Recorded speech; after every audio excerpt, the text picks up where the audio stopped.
Assalamualaikum warahmatullahi wabarakatuh. Alhamdulillah nasta'inuhu wa nasta'dihi wa nastaghfiruh wa na'udzu billahi min shururi anfusina min sayyiati a'malina. May yahdihillahu fala mudilla lahu wa may yudlil fala hadiya lahu. Asyhadu an la ilaha illallah wa la syarika lahu wa asyhadu anna Muhammadan 'abduhu wa rasuluh. Allahumma salli wa sallim ala sayyidil mursalin wa ala alihi wa ashabihi wa qarabatihi wa zurriyyatihi ajma'in man tabi'ahum bi ihsanin ila yaumiddin. Allahumma aghnina bil ilmi wa zayyinna bil hilmi wa akrimna bit taqwa wa jamilna bil afiyah. Amma kembali kita sama-sama kita manjatkan syukuran tinggi-tinggi kepada Allah Subhanahu wa taala. Kerana dengan limpah kurnia dan juga keizinannya dapat sama-sama kita berkumpul pada malam ini. Dan telah kita menunaikan sembahyang maghrib secara berjemaah. Kemudian bolehlah kita sambung kuliah kita yang telah lalu, insya-Allah taala. Malam ni macam tak ada orang puas sikit orang. Baru pergi Terengganu kot. Dr. Zakir naik.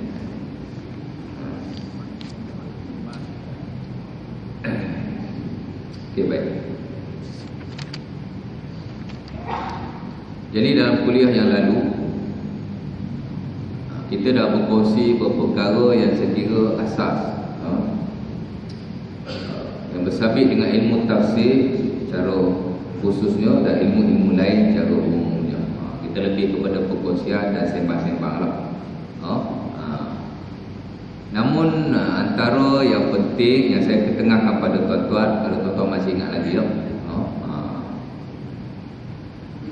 ialah nukilan yang ketengahkan oleh Al-Imam Al-Ghazali rahimahullah ta'ala dalam buku beliau Risalatul Laduniyah tentang ilmu yang wajib dipelajari. Imam Al-Ghazali rahimahullah ta'ala disebut dalam sebagian besar daripada bukunya ilmu yang wajib kita belajar. Tuan-tuan, mungkin aku ada ustaz kat sini mengajar Ihya Ulumuddin pun ada. Tapi maklumat yang saya ketengahkan dulu ialah daripada buku ringkas beliau Risalatul Laduniyah. Pasal apa saya pilih buku itu? Pasal keterangan dia lebih ringkas dan lebih mudah dipahami. Kalau sebut yang dalam ayat itu dipanjang sikit. Ilmu yang wajib belajar kata beliau, pertama apa? Ilmu apa? Ini ulang kaji ni. Ini bukan baru, saya dah sebut dulu. Ilmu tauhid. Ni kita kena ingat sampai bila-bila. Dan bukan untuk kita saja, malah untuk anak pinak kita, cucu cicit kita dan seluruh keturunan yang kita ada. Ilmu yang mula-mula kita kena belajar ialah ilmu ataupun ilmu yang paling utama yang kita kena belajar ialah ilmu tauhid. Ilmu akidah. Ilmu nak mentauhidkan Allah Subhanahu wa taala. Bukan ilmu nak kenal Allah Taala saja. Mungkin tuan-tuan biasa dengar ilmu tauhid ni ilmu nak kenal Allah. Betul lah. Tapi bukan sekadar nak kenal Allah, tapi nak mentauhidkan Allah. Tujuan utama kita belajar ilmu ini bukan sekadar kita nak kenal Allah Taala. Bahkan ada sebagian ulama kata kita tak diwajibkan untuk kenal Allah, ataupun kita tak diwajibkan untuk kenal semua sifat dan nama Allah pun. Pasal banyak. Anda kata diwajibkan, tentulah akan memberi taklif ataupun kesusahan pada umat Islam. Bahkan tuan-tuan, kalau tuan-tuan pernah dengar satu ceramah Tuan Guru Haji ni, dia ada sebut, anda kata seorang Muslim, tuan, dia tak kenal nama Allah dengan banyak. Dia kenal Ar-Rahman, Ar-Rahim. Dua tu je. Dia kenal sifat rahmat Allah Ta'ala, Ar-Rahman, Ar-Rahim. Kemudian dia mentauhidkan Allah Ta'ala, membandai baginya. Kenapa? Kerana Allah Ta'ala awal-awal memperkenalkan dirinya dalam Quran dengan Bismillahirrahmanirrahim. Rahmat Allah ni dia sifat dia yang paling hebat lah kita kata.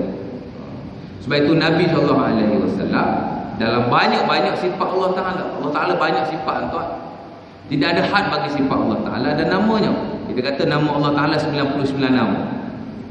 Kerana berdalil pada satu riwayat Sahih Muslim daripada Abi Hurairah, Nabi kata inna lillahi tis'atan wa tis'ina isman man ahsa mi'ah ghair wahidah. Nabi kata man ahsaha dakhala al-jannah.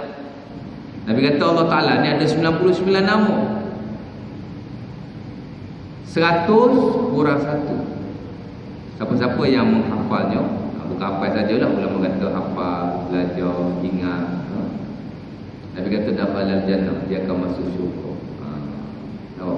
Kata Imam Ibn Hajar, bilangan ini tuan-tuan, dan juga Imam Nawawi dalam syarah Sahih Muslim, dia kata bilangan ini 99 ini dia kata yufidul ikhbar wala yufidul hasar. Dia cuma satu bentuk perkhabaran, dia bukan satu pembatasan. Dia tak tebat. Bukan kata Allah Ta'ala 99 nama dah. Tidak ada had bagi nama Allah Ta'ala. Pasal apa? Pasal Nabi pun ada berdoa yang mana Nabi sebut nama Allah Ta'ala ni tak ada batasan. Antaranya doa yang Nabi ajar sahabat dia. Setiap hari Nabi suruh baca doa ni. Dia panjang jugalah. Kalau tuan-tuan pernah belajar Al-Azkar Imam Nawawi dan lain-lain buku zikir, Pama Da'watul Kabir Imam Baihaqi, Pama Al-Kalimut Tayyib Imam Ibnu Qayyim dan lain-lain. Tapi saya pastilah Nusantara Melayu ni buku zikir yang paling banyak dipelajari ialah Al-Azkar. Ada dalam Al-Azkar tuan-tuan. Nabi doa, Allahumma inni abdi wa ibnu abdik wa ibnu ummatik fi qabdatik nasiyati biyadik madin fi hukmu adlun fi qada'uk. Kemudian Nabi kata, as'aluka Allahumma bi kulli ismin huwa lak sammaita bihi nafsak aw 'allamtahu ahadin min khalqik aw anzaltahu fi kitabik. Allah Ta'ala, Nabi puji Allah Ta'ala dulu. Akhirnya Nabi kata, Allahumma, wahai Tuhan, Allahumma inni as'aluka bikulli ismin huwa lak. Wahai Tuhan, aku minta padamu dengan namamu yang mana dia adalah untukmu. Samaita bihi nafsak, nama-nama yang telah engkau namakan bagi diri. Nama Allah ni tuan-tuan, kita tak boleh pandai-pandai kubur sendiri, tak boleh. Dia mesti datang menerusi wahyu. La yusammallah illa ma sama bihi nafsuhu wa sama bihi rasuluhu. Itu kaedah dalam tauhid. Tuan-tuan belajarlah mana-mana buku akidah Islam. Tak boleh menamakan Allah melainkan apa yang telah dinamakan olehnya sendiri dan oleh nabinya. Tak boleh. Tak. Walaupun kita berjumpa satu sifat Allah dalam Quran,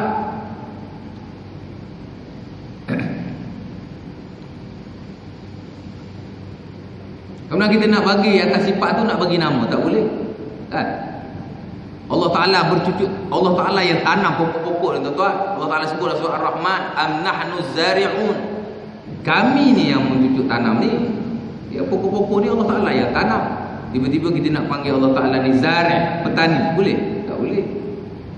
Nama Allah Ta'ala mesti dia yang bagi nama. Kita tak boleh. Siapa-siapa pun tak boleh. Nabi kata, aku minta padamu ya Allah dengan namamu yang engkau namakan akan dirimu. Samaita bihi nafsak. Dia kata, Allahumma inni as'aluka bi kulli ismin huwa lak samaita bihi nafsak au anzaltahu fi kitabik, ataupun nama-nama yang engkau turun di dalam kitabmu. Nama Allah Ta'ala dalam Quran banyak tuan. Kata Syekh Ahmad As-Salabi dalam buku dia Aqidatul Muslimin, nama Allah Ta'ala lebih daripada 99 nama yang ada dalam Quran.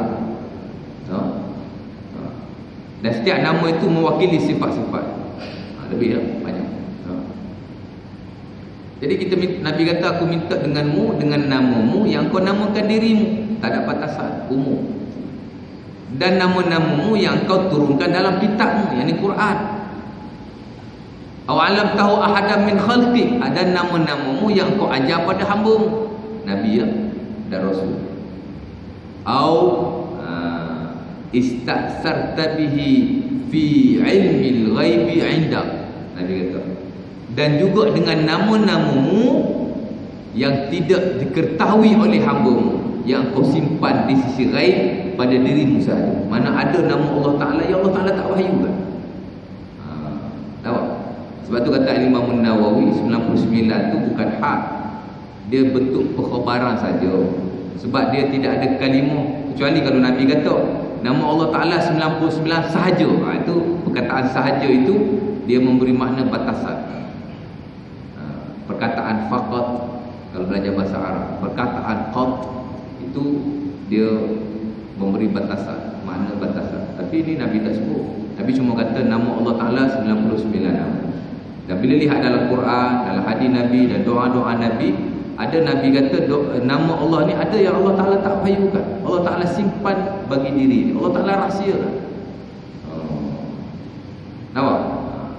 Apa yang Allah Ta'ala wahyukan pada kita yang bersesuaian untuk kita, Allah Ta'ala tak wahyukan belaka tu tadi.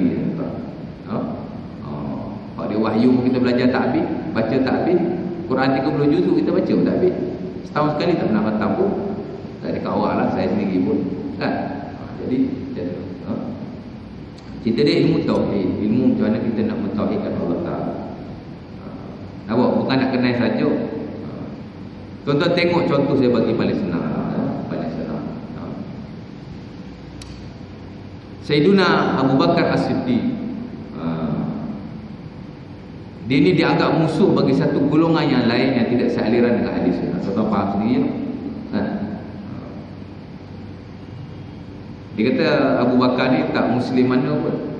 Begitulah Umar dan lain sahabat ni memang dia. Abu Bakar As-Siddiq radhiyallahu ta'ala anhu, masa Nabi menghilangkan diri di Gua Hira, Nabi hilang kan, pergi di Gua Hira, Nabi tak balik lama. Tiba-tiba bila Nabi pulang, dia dengar Nabi ni bawa satu agama baru.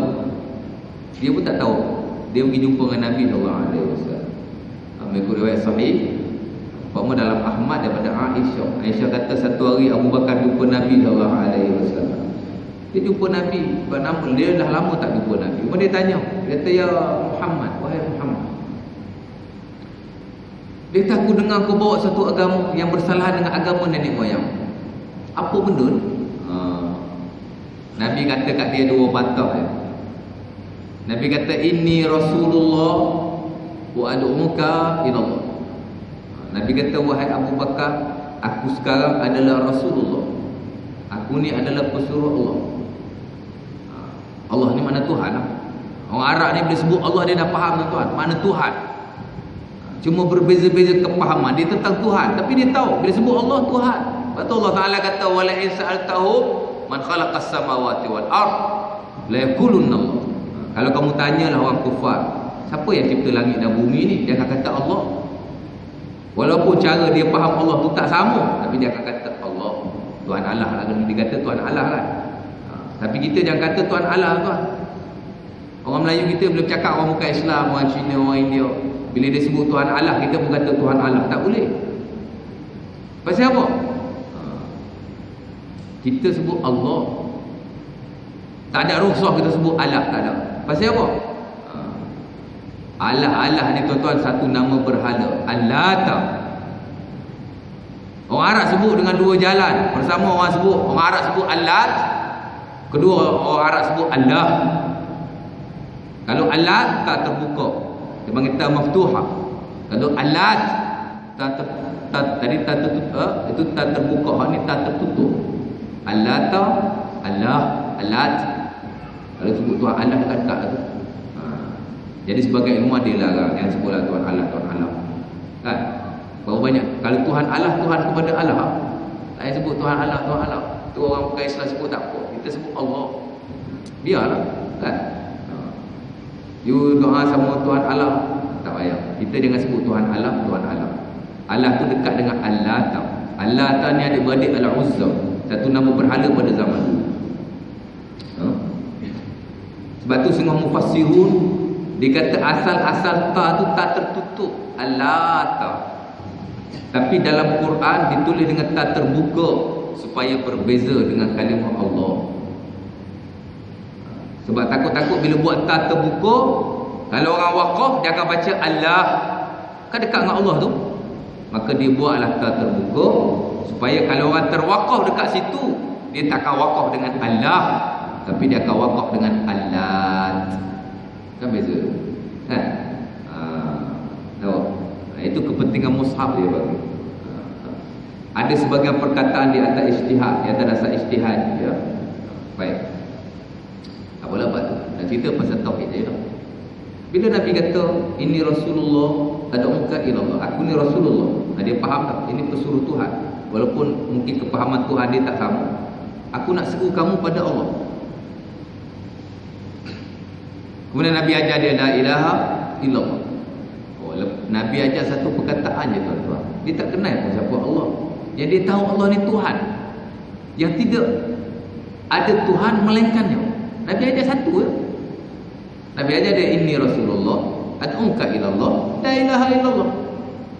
Hak penting la ilaha illallah lah. Dia terus meninggalkan Nabi SAW. Dikatakan dia tinggal Nabi dalam 3-4 hari tuan-tuan. Tuan-tuan, Abu Bakar tak kenal lagi siapa Allah. Dia baru kenal satu kalimah.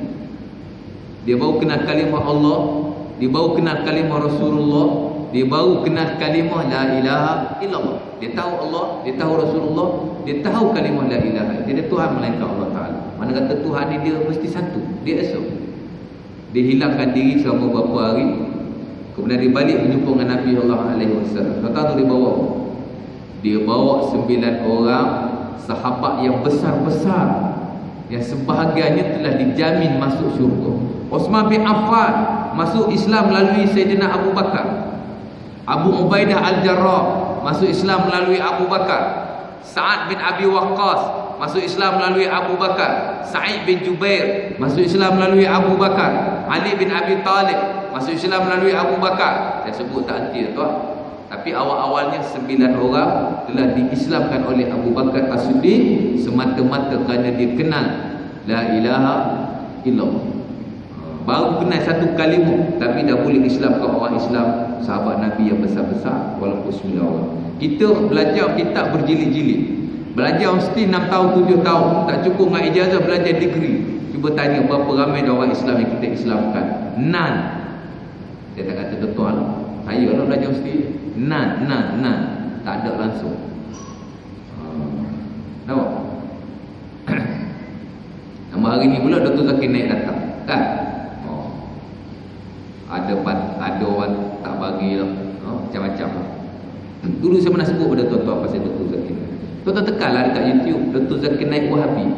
Keluar. Tuan-tuan nak hebat lagi, tuan-tuan tekan Dr. Zakir Naik Kafir. Tuan-tuan tekan. Keluar. Pasal apa dia dituduh sedemikian? Pasal banyak lah. Pertama, dia banyak menyebut tentang Quran. Kedua, dia banyak menyebut tentang hadis yang sahih. Yang ketiga, sebab dia bermanhaj dengan manhaj para salaf. Yang ketiga, dia menolak taklid dan dia mengajak orang supaya banyak mengkaji dalam hal agama. Yang kelima, dia banyak mengajak kepada perluasan hukum hakam, fiqh dan seumpamanya. Jangan hanya kita berserah diri pada apa yang ada. Yang keenam, dia menolak tawasul kepada orang mati. Yang ketujuh, kerana dia takjub dengan ulama-ulama di tanah Arab, umpama di Saudi. Orang tanya dia, what do you think about Albani? I love Albani. Dia sebut I love Albani. Wahabi ya? Kan? Kau Wahabi, Albani kau Wahabi. Padahal kehebatan yang ada pada dirinya, saya kira tak ada pada orang lain. Tuan-tuan, berapa ramai dah masuk Islam di tangannya. Dan bila kita dengar ceramah beliau, tuan-tuan mungkin pernah selalu dengar dia lah kan? Tuan-tuan tak rasa puas hati. Dia sebut satu perkara, Quran, hadis Nabi yang sahih. Quran, hadis Nabi yang sahih. Dan orang yang bermanhaj Quran dan hadis Nabi yang sahih, Allah Ta'ala akan angkat. Nanti saya akan sebut tuan-tuan contoh tafsir yang Allah Ta'ala angkat lebih daripada tafsir-tafsir yang lain. Kerana yang macam ni, contoh dia gitulah. Kita tak mampu nak Islamkan orang lain, tapi sekurang-kurangnya kita support lah orang yang boleh mengislamkan orang lain. Kan? Saya 2-3 hari ni, saya kalau Facebook saya banyak post pasal Dr. Zakir Naik. Saya punya trademark support Dr. Zakir Naik to Malaysia. Sokong Dr. Zakir Naik ke Malaysia. Itu pula lah orang nak kata kita ta'asub Zakir Naik ke, nak kata kita ni Wahabi ke, itu pula lah. Saya tak boleh nak Islamkan orang, saya support orang yang boleh Islamkan orang. Sebab tu tuan-tuan, bukan kata ikut. Kita nak ikut orang ni, kita kena lihat betul tak orang aku ikut ni. Bukan sekadar ikut tuan, nak sayang dia pun, nak suka dia pun, kita kena pilih juga. Satu hari Nabi bagi khutbah, tengah bagi khutbah, tiba-tiba ada seorang sahabat hamba Allah Ta'ala jadi bangun. Tengah Nabi bagi khutbah atas member Jumaat, mana boleh bercakap? Boleh bercakap? Kan? Tak boleh bercakap. Bahkan kita tak boleh berpaling daripada khutbah. Berzikir pun tak boleh. Tak payah nak rajin-rajin berzikir lah masa khutbah Jumaat tu. Kan? Kecuali kalau tak dengar khutbah adalah keharusan. Tapi sekarang khutbah dah pasang speaker besar, semua orang dengar sampai mana-mana. Jadi tak payah, dengar je. Seafdal-afdal ibadah masa khutbah Jumaat ialah mendengar. Allah Ta'ala bagi dengar dia, dengar je. Tak payah nak sebagai masjid pula, pasal kita ada majalah negeri kan. Sebelum Jumaat kita tak majalah negeri banyak-banyak kat belakang. Tengah baca khutbah yang datang lewat kat belakang tu baca surat khabar. Surat khabar negeri yang kita letak tu. Sebab tu kalau boleh surat khabar negeri tu jangan letak sebelum khutbah. Nasihat saya letak selepas khutbah.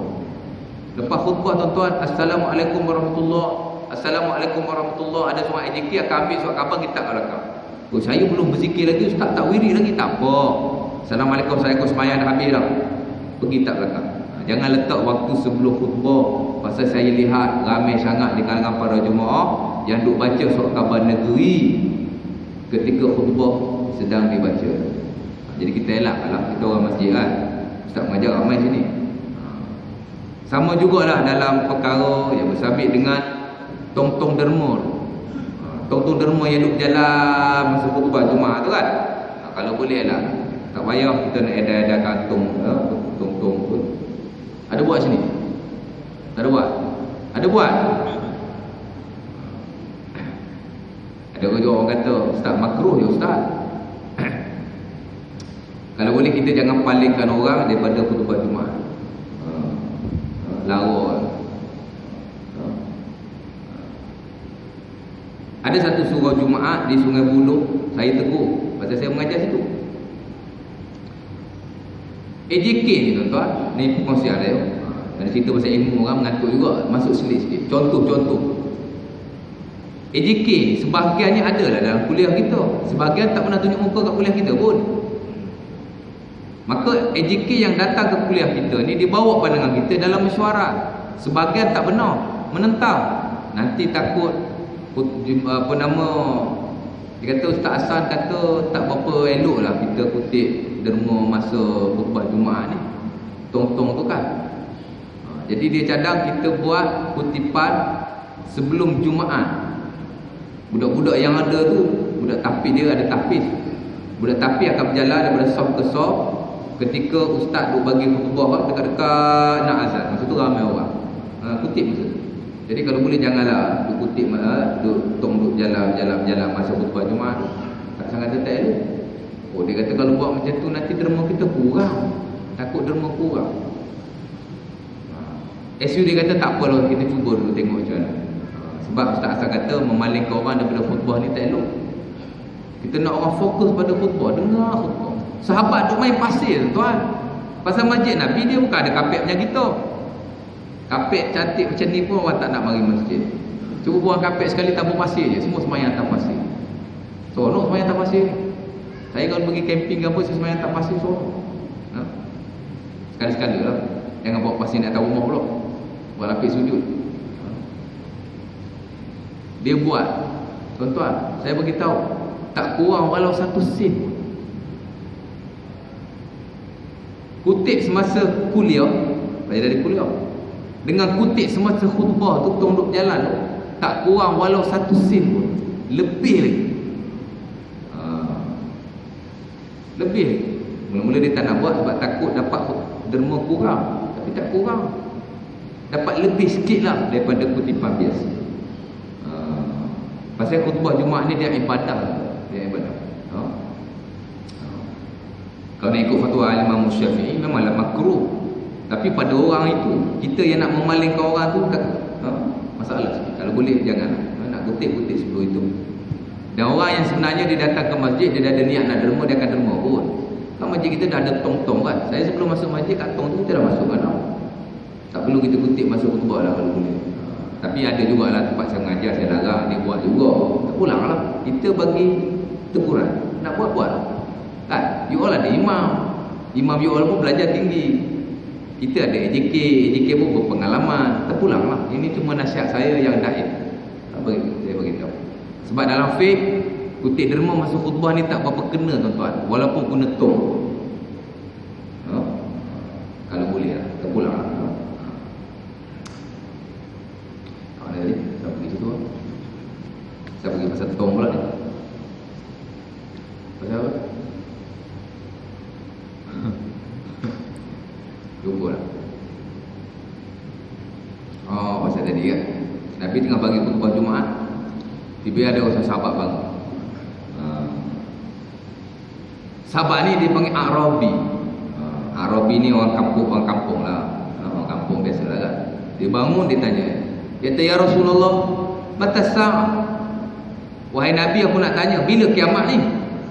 Tengah Nabi duduk baca khutbah Jumaat tu, dia tanya, bila kiamat? Kata, ya Rasulullah, mata sa'ah? Wahai Nabi, bila kiamat? Dia tanya Nabi pasal kiamat. Nabi tanya dia balik. Soalan ditanya dengan soalan. Nabi kata, ma'adattalah. Kau tanya pasal kiamat ni, kau dah bersedia ke? Banyak sangat ramalan kau ni. Saya kata gitu, Nabi tak kata gitu.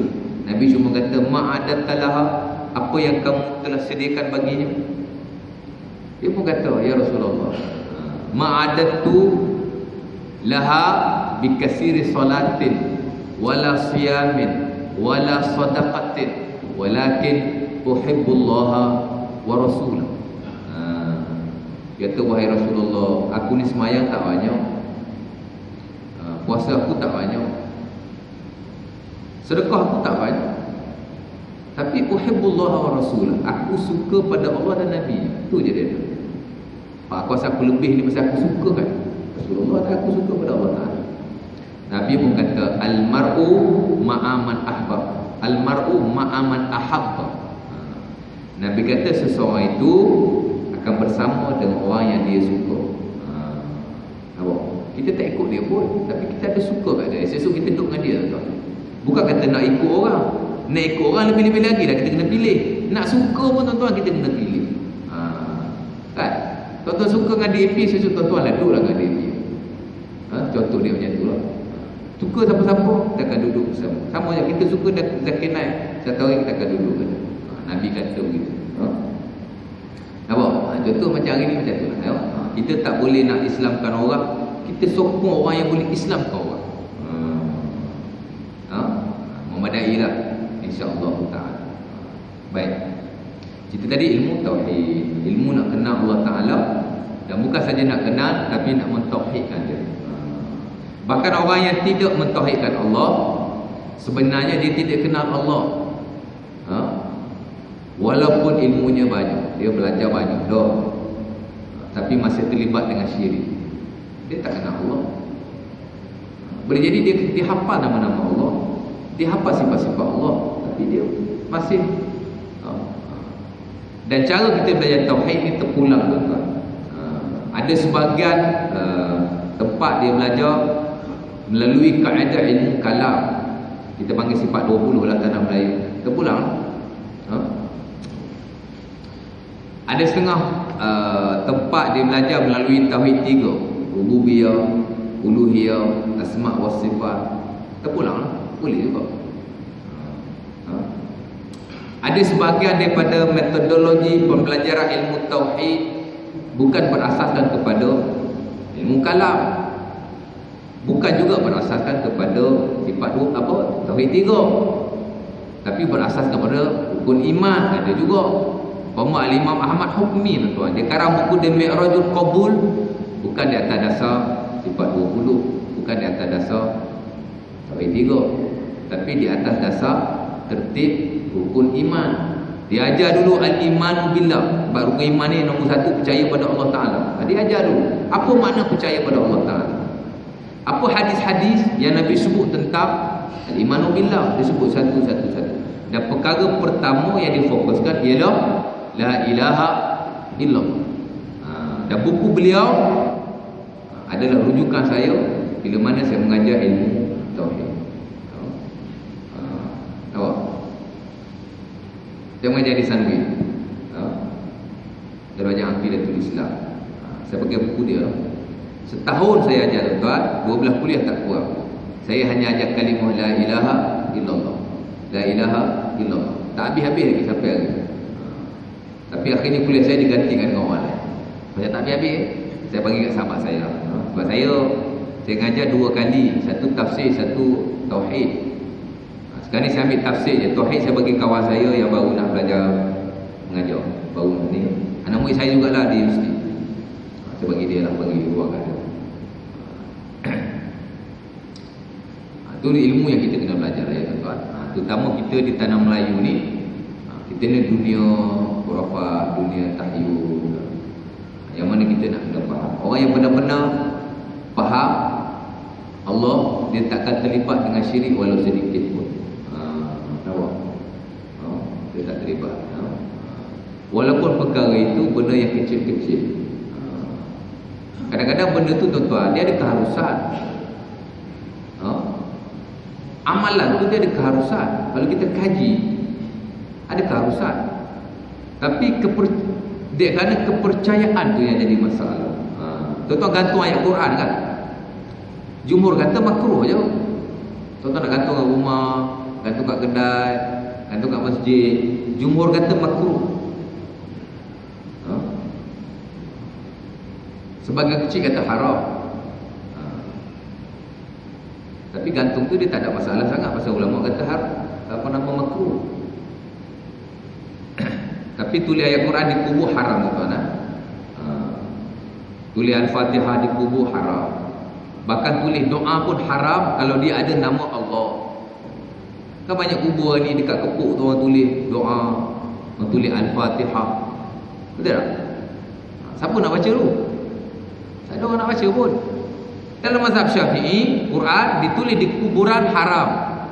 Tuan-tuan buka buku Mughnil Muhtaj, kadang-kadang Al-Imam Musyarbini rahimahullah ta'ala, dia kata haram menulis Quran walaupun satu patah tuan di kuburan. Pasal apa? Pertama, siapa nak baca? Yang kedua, kubur ni tempat orang biarkan. Kadang-kadang ada kotoran, ada najis. Kadang-kadang kita tulis tu rendah, orang boleh tersepak, terpijak dan seumpamanya. Tak ada kepentingan apa-apa pun, jadi tak payah tulis. Kalau boleh kepuk pun tak payah letak tuan. Letak batu 2 gitu je. Yang kepuk 4 segi pun tak payah. Tak payah. Itu cuma budaya. Tapi tak ada kepentingan dalam syarak. Bahkan Nabi larang kita buat binaan. Itu pun satu bentuk binaan. Kalau boleh, tak payah. Nenek saya meninggal tuan, saya letak batu je. Letak batu je. Tak ada kepuk-kepuk 4 segi tu, tak ada. Buang duit je. Tuan-tuan ada kepuk tu berapa? Murah, paling murah pun 200-300. Buang duit. Duit tu buat pergi derma lagi bagus. Tapi batu tu boleh lah. Batu nesan 2 tu kan, pacak tu okey lah. Yang kepuk yang 4 segi tu tak payah. Dia tak perlu. Kita ni letak kepuk-kepuk tu cantik. Kalau harga 2,000 ada Quran dengan ukiran. Itu semua sebenarnya menyalahi syariat. Ustaz Mufti tak tegur pun, tak apalah, saya tegur kan. Nak tunggu orang tegur. Banyak benda haram mereka tak tegur pun. Mereka pun tak ada nak tegur tuan. Tak tahulah pasal apa kan? Jadi kita yang duk mengajar ni tegur lah.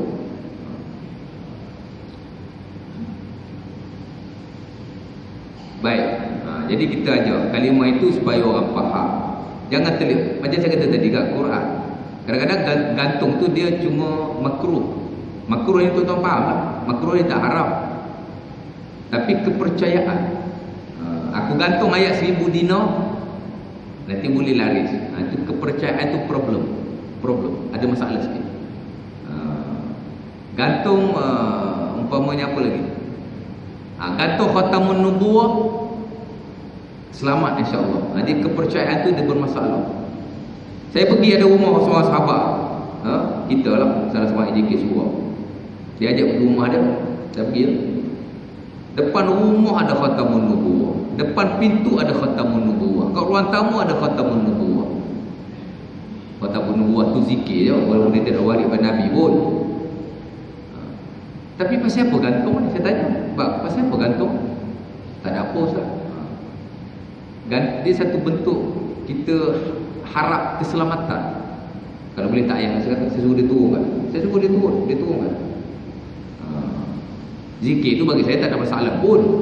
Tapi kepercayaan orang pada zikir tu sehingga dijadikan azimat. Orang tulis tuan-tuan, tak letak dalam dashboard. InsyaAllah kereta tak accident. Kalau tuan-tuan pernah baca Mustika 2-3 tahun dulu, dia ada sebut banyak orang tulis khatamun nubuwah, letak dalam kereta tak accident. Itu kepercayaan lah tu. Itu nak kena jaga-jaga. Jadi saya kata zikir ni dia bagi saya tak ada masalah sangat. Tapi kepercayaan, orang duk gantung, duk buat azimat, duk buat itu. Macam tuan-tuan pakai cincin kokar tu lah. Kayu tu tak ada masalah. Tapi kepercayaan kita pakai selamat, tu masalah. Syirik tu. Elak. Nampak? Jadi nak cerita tadi, InsyaAllah azan dulu.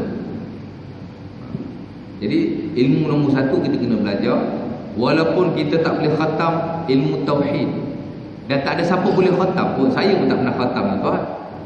Tapi sekurang-kurangnya kita faham tentang prinsip-prinsip dalam tauhid. Nampak?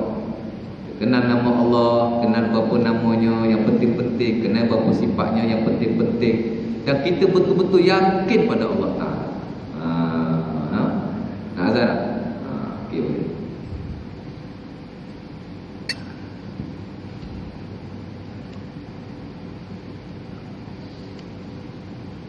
Bismillah.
La ilaha illallah. Allahumma salli ala Muhammad. Allahumma barik.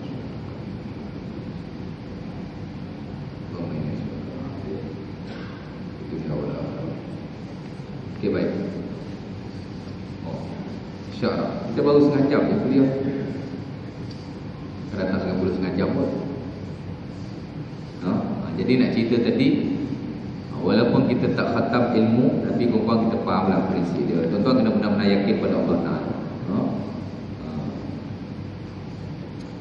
Bahkan saya sebut tadi, Nabi SAW dalam banyak-banyak sifat Allah, dalam banyak-banyak nama Allah, dan kita kena sentiasa minta dengan Allah melalui nama-namanya. Itu yang disebut tawassul.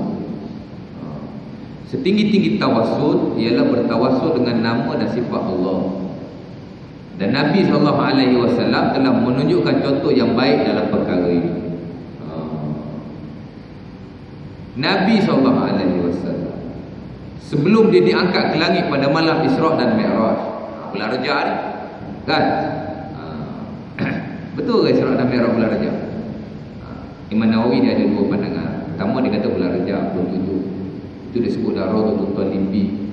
Satu lagi dia kata bulan Rabiul Awal, iaitu disebut dalam syarah Sahih Muslim. Dan apa yang disebut oleh Imam Nawawi dalam syarah Sahih Muslim lebih diguna pakai sebenarnya. Bulan Rabiul Awal Isra' Mi'raj ni, kalau ikut yang terpilih tapi boleh lah. Macam mana orang faham macam tu kan.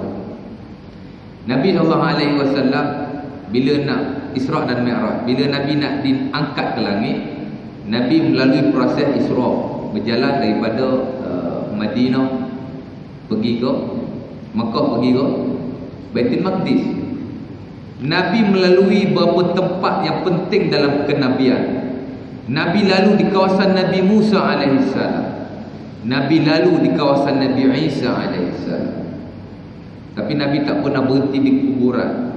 Nabi cuma berhenti di tempat-tempat yang ada kepentingan syarak. Dikatakan Nabi berhenti di beberapa tempat dan Nabi solat. Itu adalah tempat-tempat di mana Nabi Musa AS menerima kitab Taurat. Nabi berhenti di tempat dilahirnya Nabi Isa AS ketika Maryam dicercok oleh kaumnya. Nabi berhenti tempat-tempat macam tu lah. Tapi tak ada lagi lah Nabi berhenti di kubur Nabi Musa, di kubur Nabi lain, tak ada. Tak ada kepentingan syarak. Nabi SAW contoh yang baik dalam segala hal. Dan benda ini diikuti oleh para sahabat dan seluruh salafus soleh sampai hari ini. Itulah berdoa, meminta hanya pada Allah Ta'ala. Dan dalam banyak nama-nama Allah Ta'ala ni tuan-tuan, bukan semua kita tahu pun, kita mungkin tahu sebahagian daripadanya. Dan Nabi SAW dalam banyak doa, bila Nabi doa, Nabi bertawassul dengan sifat rahmat Allah. Ya Hayyu Ya Qayyum bi rahmatika astaghits. Itu doa Nabi ketika perang Badar. Mengikut satu riwayat dari Ibn Abbas dan Abi Hurairah, disebut doa dalam beberapa kitab tafsir. Nabi bila perang Badar, Nabi tengok orang Islam macam nak kalah. 313 lawan 1000, boleh menang? Tak boleh menang. Dan Nabi lihat kata Ali macam sahabat dah nak kalah dah pun. Maka Nabi banyak berdoa, Allahumma ya Hayyu Ya Qayyum bi rahmatika astaghits. Wahai Allah, dengan rahmatmu aku minta pertolongan. Dan sahabat pun sama. Dan juga kalau kita lihat doa-doa Umar bin Abdul Aziz, dia pun doa minta dengan Allah dengan rahmat. Mungkin tuan-tuan tak tahu bahasa Arab, tapi bila tuan-tuan nak doa, ya Allah aku minta dengan rahmatmu. Minta apa-apa pun, tapi sebut ya Allah Tuhanku, aku minta dengan rahmat. Pasal Allah Ta'ala ni memperkenalkan dirinya dalam Quran dengan sifat rahmat, Rahman, Rahim. Maka kita pun bertawassul dengan nama itu. Umpama yang telah dicontohkan oleh Nabi SAW, dekat dengan kemustajaban insya-Allah Ta'ala. Boleh. Jadi cerita dia begitu. Mungkin tuan-tuan dah ada belajar tauhid, ada belajar aqidatul Islam, baguslah. Bagus. Ilmu yang kedua kata Imam Al-Ghazali, dia masuk sikit ialah ilmu tafsir. Wajib belajar, dia kata ilmu tafsir. Kita kena belajar. Tafsir-tafsir ni apa? Ilmu nak menghuraikan Quran. Dan ulama ni tuan-tuan, dalam menulis buku tafsir, dia ada metodologi dia yang tersendiri. Ada ulama yang menulis tafsir melalui hadis dan kata-kata para sahabat dan tabi'in, dipanggil tafsir al-athari. Ataupun setengah ilmuwan dipanggil tafsir bil maksud. Tafsir Quran buat main hadis-hadis ada. Tafsir Quran buat main hadis. Dia memain kata-kata Ibn Abbas, kata-kata Ibn Mas'ud, kata-kata Ibn Umar, kata-kata ulama tabi'in, umpama Atha bin Abi Rabah dan lain-lain. Kemudian dia sebut kata-kata salafus soleh yang berkaitan. Itu dipanggil tafsir al-athari. Dan contoh tafsir ini tuan-tuan ialah tafsir Al-Imam Ibnu Katsir rahimahullahu taala. Tafsirul Quranul Azim nama tafsir. Tafsir ni tuan-tuan, saya kira antara tafsir yang lebih masyhur berbanding tafsir-tafsir yang lain. Pasal apa? Mungkin Allah Ta'ala beri kelebihan pada tafsir ini kerana tafsir ini banyak hadis Nabi SAW. Bahkan dikatakan tidak ada satu tafsir yang menguraikan Quran dengan hadis Nabi sebanyak apa yang telah ditafsirkan oleh Al-Imam Ibnu Katsir rahimahullah ta'ala. Bahawa ayat Quran hadis, bahawa ayat Quran hadis, bahawa ayat Quran hadis. Jadi Allah Ta'ala bagi dia kelebihan lebih tafsir Ibnu Katsir berbanding yang lain, dengan sebab dia pakai kata-kata Nabi SAW. Mana ada satu kata-kata yang lebih afdal selepas kata-kata Allah melainkan kata-kata Nabi SAW. Dua ni kata-kata teragung umat Islam. Jadi Allah Ta'ala bagi kelebihan. Ada ulama tafsir tuan, tadi dia mentafsirkan dengan hadis, top lah, yang paling top. Ada ulama juga tafsir, dia panggil tafsir dengan akal. At-tafsir al-aqli, tafsir dengan akal. Ini juga satu bentuk tafsir dan dia juga berada dalam market Islam. Dan tafsir dengan akal ni bukan makna tafsir pakai akal 100%, tak boleh. Tafsir dengan akal ni tak boleh. Melainkan dia tafsir yang tidak, dia ada juga hadis, kemudian dia mentafsirkan dari sudut rahsia-rahsia yang tidak menyalahi syariat. Dia pakai akal, tapi dia masih dalam konteks yang diterima. Nampak? Dia tak menyalahi nas juga. Umpama saya bagi contoh lah ya. Antara tafsir akli ni, antara tafsir Al-Imam Ibnu Arabi rahimahullah ta'ala, dan juga lain-lain macam Al-Imam Ibnu Ajibah, itu juga satu tafsir bil akal. Kebijaksanaan yang kadang-kadang tak ada pada orang lain, tapi dia melalui proses kajian. Saya bagi contoh macam Allah Ta'ala kata az-zaniyatu waz-zani fajlidu kulla wahidin minhuma mi'ata jaldah. Allah Ta'ala kata penzina lelaki, penzina perempuan, hendaklah kamu merotannya 100 kali rotan bagi yang tak kahwin, bagi yang belum kahwin lah. Kan? Dia kaji tuan-tuan dengan akalnya, dengan kebijaksanaannya, bukan dari sudut nas yang diriwayatkan. Nabi tak sebut pun, tapi dia lihat dari sudut rahsia lain. Allah Ta'ala kata penzina lelaki dan penzina perempuan, kamu rejamlah dengan 100 kali setiap orang. Dan tak boleh kesian, kena rejam. Kena rotan 100 kali rotan. Jadi perempuan dirotan 100 kali, lelaki dirotan 100 kali. Dia kata 200 kali rotan. Pertama dia kata pasal apa rotan ni kat belakang? Yang buat kerja ni tuan-tuan bukan belakang, depan. Patut yang kena rotan tu depan, potong ke? Okey juga. Ni rotan kat belakang pasal apa? Apa kena belakang ada? Pasal dia kata belakang ni adalah tempat keluarnya zuriat manusia. Allah Subhanahu Wa Taala umpamanya bila diciptakan Nabi Adam alaihissalam, Nabi subuh Allah Taala menyapu belakang Nabi Adam dengan sekali sapuan, keluarlah zuriat-zuriat dia daripada ahli syurga. Kita ni nama dah ada tuan-tuan, kita ni ahli syurga ke ahli neraka? Kemudian Nabi kata, kemudian Allah Ta'ala sapu dengan sapuan yang kali kedua, keluarlah di atas belakangnya, keluarlah zuriat-zuriatnya daripada ahli neraka. Belakang kita ni tuan-tuan, bahkan dari sudut sains pun, tulang belakang kita ni, kita punya testis tu tempat proses, tapi dia punya parti zuriat manusia ni daripada tulang sulbi. Allah Ta'ala kata bainas sulbi wat taraib, zuriat lelaki mari daripada tulang sulbi, tulang belakang. Zuriat perempuan datang daripada antara dua dada, bainas sulbi wat taraib. Jadi dia kata kita kena rotan belakang, sebab belakang manusia ni adalah punca nafsu seks dia. Jadi kena rotan kat belakang. Yang kedua dia kata pasal apa 200 kali? 100 kali perempuan, 100 kali lelaki.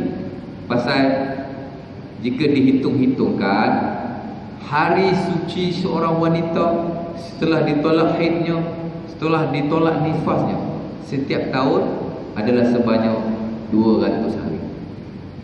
Jadi bersesuaianlah dia kata Allah Ta'ala suruh khotan sebanyak 200 kali. 100 bagi wanita, 1 kali, 1 bagi lelaki. Nampak? Itu tak ada nas, tapi satu pencerahan akal yang juga tidak menyalahi syariat. Contoh lagi dibuat kajian umpamanya, saya beri contoh lah. Imam Syahabuddin Al-Fahsi dalam buku dia Sirul Asrar, banyak dia tafsir ayat Quran dan hadis Nabi dan rahsia yang berkaitan. Dalam banyak-banyak Nabi, tuan-tuan, pasal apa dalam sembahyang kita selawatkan Nabi Ibrahim? Kita boleh kata itu hadis, ia satu ibadah. Betul lah kan? Kita konsep qabul, taslim, kita terima lah apa yang Nabi syariatkan. Betul lah. Tapi dari sudut yang lain, pasal apa kita selawat pada Nabi Ibrahim? Dia pun kaji. Rupa-rupanya Nabi Ibrahim alaihissalam antara Nabi yang dapat banyak kelebihan berbanding Nabi-Nabi yang lain, kerana Allah Ta'ala sebut dalam Quran dengan banyak kelebihan. Dia kaji.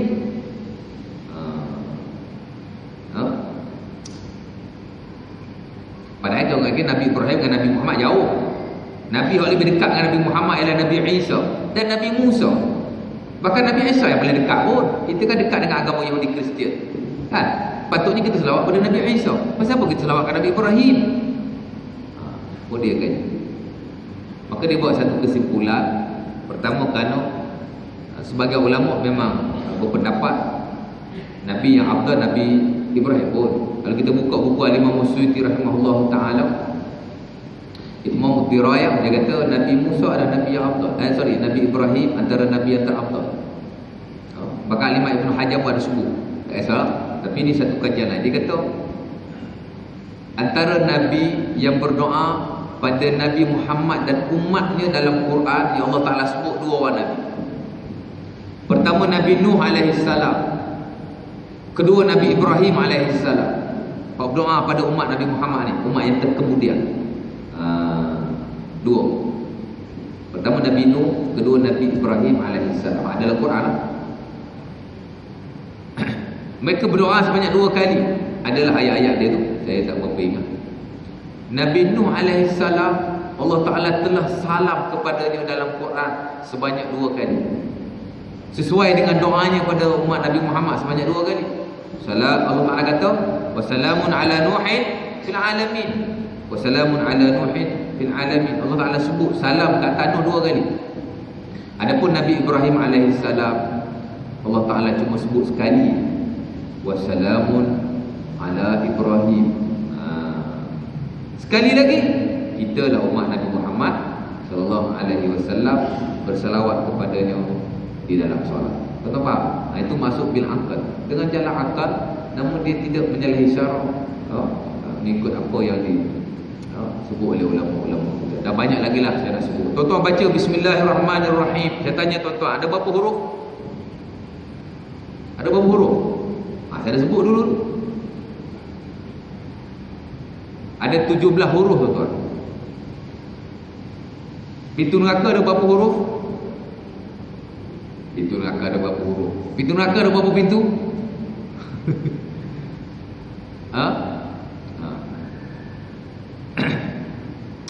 Ada 17. Laha sab'atu, ya tak? Bismillah ada berapa huruf? 19. Ustaz kata 17, tuan-tuan anggur je. 19. Bismillahirrahmanirrahim. Kata Imam Al-Baijuri ada 19 huruf, bersesuaian dengan 19 pintu neraka. Itu satu pentafsiran bil akal. Nabi tak sebut pun. Nabi tak kata Bismillah ada 19 huruf. Nabi tak sebut. Ini ulama sebut. Di atas kajian mereka, Bismillah ni tuan-tuan ada 19 huruf, bersesuaian dengan 19 pintu neraka. Jadi siapa-siapa yang banyak Bismillahirrahmanirrahim, dalam arti kata bukan berzikir Bismillah, Bismillahirrahmanirrahim, Bismillahirrahmanirrahim, itu dalam arti kata dia banyak baca Quran. Sebab kita nak baca Quran, nak baca Bismillah, maka dia akan dilepaskan daripada 19 pintu neraka. Tuan-tuan nak bebas daripada azab, tuan-tuan kena banyak baca Quran. Biar kita dicop oleh Allah Ta'ala sebagai ahlul Quran. Tuan. Tapi kena faham juga lah. Tengok terjemahan, tapi kena banyak baca Quran. Biar Allah Ta'ala cok kita sebagai ahli Quran. Boleh. Banyak lagi lah contoh-contoh yang lain yang kalau saya nak bagi lagi tahu hari ni semua tak habis. Itu dipanggil tafsir bil aqal. Tafsir dari sudut yang lain. Dan dia tidak menyalahi syarak. Dia tidak menyalahi. Adalah yang menyalahi pun ada juga lah. Tapi biasa yang besar-besar ini dia tidak menyalahi. Banyaklah kalau saya nak sebut pada tuan-tuan. Banyak. Saya akan sebutlah daripada masa ke semasa. Itu dipanggil tafsir bil aqal lah. Tapi tafsir bil aqal ni kena ulama yang besar-besar lah. Ulama yang besar-besar. Baik. Ada lagi tafsir lain macam tafsir dengan bahasa, tuan-tuan. Antara tafsir Al-Imam Az-Zamakhsyari rahimahullah ta'ala.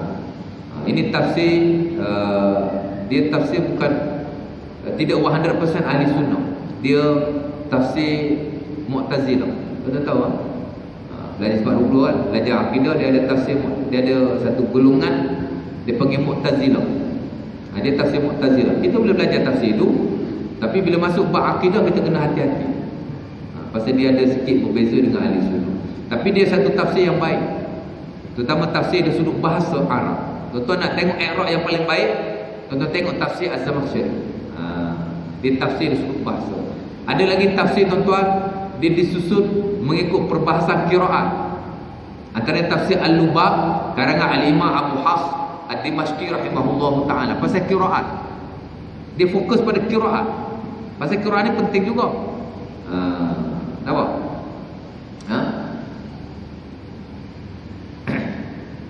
Tuan-tuan baca Bismillahirrahmanirrahim. Macam surah Yasin kan. Tuan-tuan biasa baca waja'alna min baini aydihim sadda wa min khalfihim sadda. Satu hari saya datang malam Jumaat kat sini. Tiba-tiba tuan-tuan bagi saya suruh baca Yasin. Ada baca Yasin kat Jumaat malam sini? Kau baca Yasin berjerak? Pindah? Tak ada baca? Tuan-tuan bagi saya baca Yasin jadi imam. Saya pun baca ayat nombor 9. Waja'alna min baini aydihim. Saya tak baca saddan, suddan. Waja'alna min baini aydihim suddan wa min khalfihim sudda. Apa benda asal ni baca suddan, kita baca saddan. Dia baca suddan. Bukan Sudan negara Sudan, ni Sudan. Itu satu bentuk qiraat yang juga diterima dalam Islam. Tapi saya tak baca lah macam tu. Kita nak tak baca lah benda-benda yang boleh mengelurkan tuan-tuan. Kalau ikut tuan-tuan baca Fatihah. Saya personally saya suka Imam Qurtubi rahimahullahu taala. Alhamdulillahirabbil alamin, arrahmanir rahim, maliki yaumiddin. Saya suka yang itu. Tapi saya baca kat tuan-tuan saya tak baca itu. Itu qiraat yang juga mutawatir, diterima oleh keseluruhan ahli sunnah dan antara bacaan yang dipilih oleh Al-Imam Al-Qurtubi rahimahullah taala. Ulama besar. Dia mazhab Syafi'i. Tapi saya tak baca lah tuan. Saya tak baca. Benda-benda yang boleh mengelurkan kita tak baca. Banyaklah kalau saya nak sebut tuan-tuan. Dan akhir sekali tafsir yang akan saya ketengahkan pada tuan-tuan, dia panggil tafsir fiqhi. Tafsir mengikut huraian hukum hakam fiqh. Lalu ayat tentang semayang ataupun ayat-ayat yang berkait dengan semayang, saya akan sebut tentang hukum itu. Lalu ayat tentang hukum Quran, saya akan sebut